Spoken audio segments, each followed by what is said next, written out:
தேங்காய் பால் கேசரி அதோட கொஞ்சம் மாம்பழமும் கொஞ்சம் மிக்சரும் எப்படி இருக்கும் தெரியுமா? இந்த மாதிரி டேஸ்ட்டில் நீங்கள் பண்ணி பார்த்துட்டு திரும்ப திரும்ப செய்வீங்க. ஏன்னா அம்புட்டு டேஸ்ட்டாக இருக்கும். இப்போ செய்ய ஆரம்பிக்கலாமா? இப்போ அகலமான பாத்திரத்தில் கொஞ்சமாக நெய் சேர்த்துக்கோங்க. நெய் வந்து இவ்வளோதான் அவ்வளோதாங்கிற அளவெல்லாம் கிடையாது, நம்ம இஷ்டம் தான். நெய் நல்லா சூடு வந்ததுக்கப்புறம் முந்திரி பருப்பும் திராட்சையும் நல்லா ஃப்ரை பண்ணி ஓரமாக எடுத்து வச்சுட்டேன். அடுத்ததாக 1/4 கிலோ ரவை எடுத்திருக்கேன். ரவா நல்லா ரோஸ்ட்டாக வாசம் வந்ததுக்கப்புறம் இதில் நான் கெட்டியான தேங்காய் பால் 3 கப் அளவு சேர்க்குறேன்.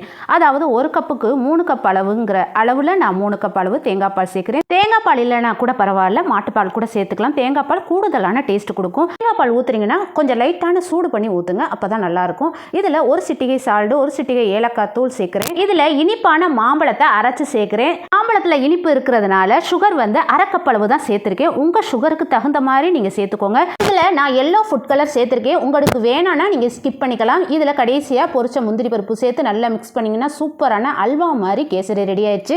கண்டிப்பாக நீங்கள் இதை ட்ரை பண்ணி பார்க்கணும். பார்த்துட்டு எப்படி இருக்குன்னு கமெண்ட்ஸில் சொல்லுங்கள். இந்த தேங்காய் பால் கேசரிக்கு நான் கேரண்டி. கண்டிப்பாக நீங்கள் என்னை நம்பி ட்ரை பண்ணி பார்க்கலாம். கடைசியாக இந்த கேசரி மேலே கொஞ்சமாக மிக்சர் தூவிக்குங்க, எப்படி இருக்குன்னு சொல்லுங்கள்.